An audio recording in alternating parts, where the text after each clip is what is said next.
నెల్లూరు జిల్లా ఆత్మకూరు పట్టణంలోని ఆంధ్రప్రదేశ్ గురుకుల విద్యాలయాన్ని food commission state member G Devi తనిఖీ చేశారు.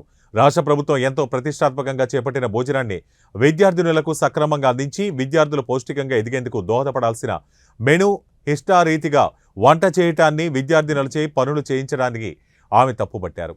స్థానిక ప్రిన్సిపల్ని ఇలాంటి పొరపాట్లకు పునరావృతం కాకుండా చూసుకోవాలని, లేని పక్షంలో శాఖాపరమైన ఇబ్బందులను ఎదుర్కోవటం తప్పదని తెలిపారు. జిల్లాలో 15 గురుకులాల్ని సందర్శించడం జరిగిందని, చిన్న చిన్న లోపాలు తప్ప అన్ని సరిగా ఉన్నాయని అన్నారు. చూడండి, ఒకసారి సంఘం వెళ్ళి చూడండి, హాస్టల్ ఎలా ఉందో, పిల్లలు ఎలా ఉన్నారు, అక్కడ స్టాఫ్ ఎలా ఉన్నారు చూడండి. అలా చేయించండి. ఆ సమర్థత మీకు వచ్చేది ఆటోమేటిక్గా. మీ మాట వినట్లేదు స్టాఫ్ పెట్టండి, రిపోర్ట్ పెట్టండి, వాళ్ళ మీద మార్చేసుకోండి. మీకు అందరూ అందుబాటులో ఉండాలి.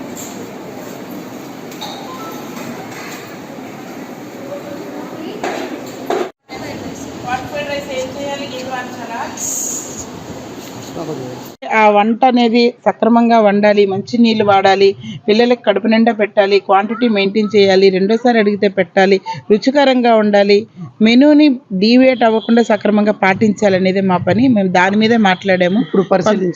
ఇప్పుడు నేను వచ్చిన వెంటనే కొంత పిల్లలతోని వడ్డించడం, అలా వర్క్ చేయించడం జరిగితే నేను ప్రిన్సిపల్తో మాట్లాడాను.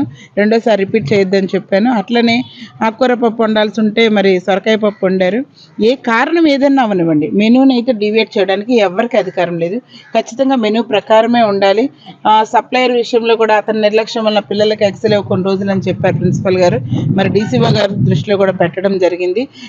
నేను అనేది ఏంటంటే, గ్రౌండ్ లెవెల్లో ఏ లోపం ఉన్నా పద్దాకా అందరం పెద్దవాళ్ళం వచ్చి అక్కడ విజిట్స్కి రాలేము కాబట్టి, వీళ్ళ లోపం ఉంటే, వీళ్ళ మాట విననప్పుడు, వీళ్ళు చెప్పినా జరగనప్పుడు వీళ్ళ పై అధికారులకే ఖచ్చితంగా ఆ విషయాన్ని చేరవేసే బాధ్యత వాళ్ళకు ఉందండి. వాళ్ళ పై అధికారులు కూడా స్పందించకపోతే అప్పుడు మాలాంటి వాళ్ళ దృష్టికి తీసుకురావాలి. అది అంటే ఇది తన బాధ్యతే, అది నా బాధ్యత కాదని పై అధికారి అనుకోవడానికి లేదు. అందరూ కలిసి ఈ పిల్లలకి న్యాయం జరగాలంటే అందరి బాధ్యత అందరూ సక్రమంగా వహించాలి.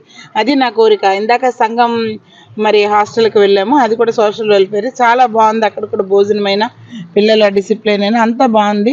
ఇక్కడ కొన్ని సౌకర్యాలు లేక కనిపిస్తూ ఉంది, నాకు కొంచెం తేడా కూడా కనిపిస్తుంది. నేను డీడీ గారితో మాట్లాడి ఖచ్చితంగా సౌకర్యాల విషయంలోని ఆ సెక్షన్ మాది కాదు కాబట్టి మేము సలహా అయితే ఇస్తాము.